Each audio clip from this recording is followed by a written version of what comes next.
Okay, folks, today is the 31st of March, 2024. Here in my shop this evening, working on a little project that I haven't talked about, really.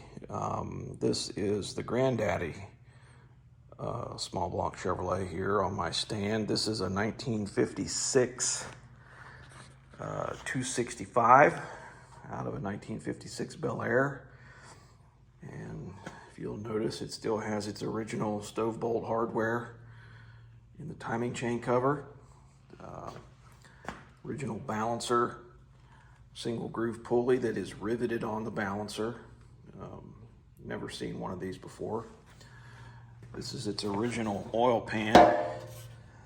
It's got a two-step sump, big dimples in it. Never seen one like this before. Really nice shape too. Anyway, this old girl was stuck when I got it. Been sitting around about 40 years. Wasn't stuck too bad. Let me see, I think it was stuck a little bit in number 1 and a little bit in number 2. You got some water stains in here and some light pitting. But anyway, I've disassembled it, cleaned everything up, and put it back together. This engine is actually 40 over. It was overhauled at some point in its life. The story was that it was overhauled a little over 40 years ago and installed in the original car it was in. And then it was placed in a building where it was parked for almost 40 years and was kind of forgotten about. The owner died, one of those deals.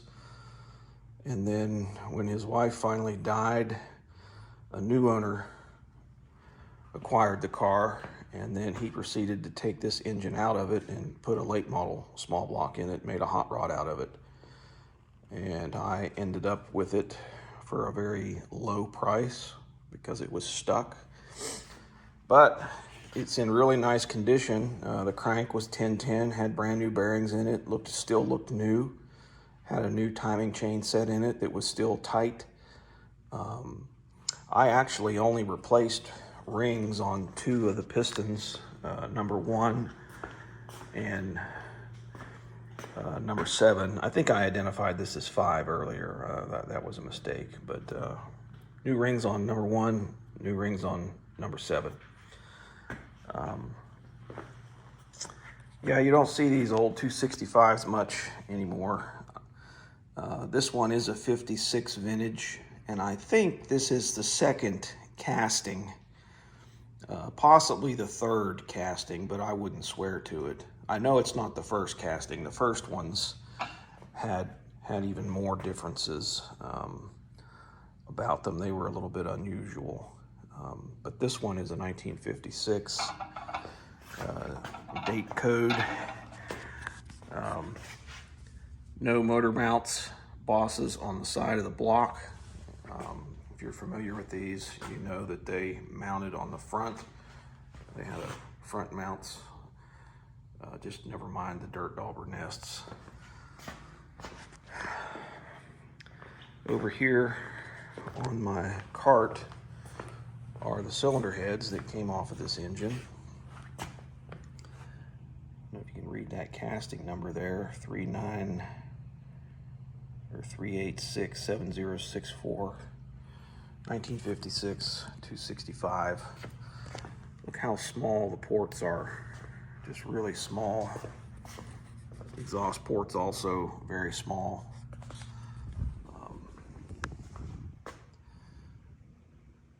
Really good shape. I just cleaned them up a little bit.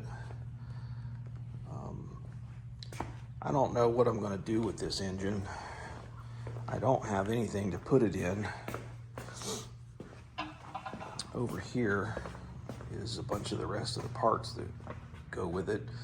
I have both of the original 60 or 56 vintage exhaust manifolds and the Y pipe that fits them in good shape. Amazing. Water pump pulley, the fan, correct fan. There's the draft tube and the intake. with a remanufactured correct carburetor on it. And somewhere down, oh, there's the distributor. It's got a cast iron distributor, also original. So, and there's a bell housing for it. And the starter right here with some other junk. I may just build a little run stand to put it on where I can play with it once in a while, maybe take it to some car shows or something. Maybe somebody that's doing a restoration on a 56 Bel Air that's looking for an original motor will want it. Okay, anyway, that's all for today. Thanks for watching.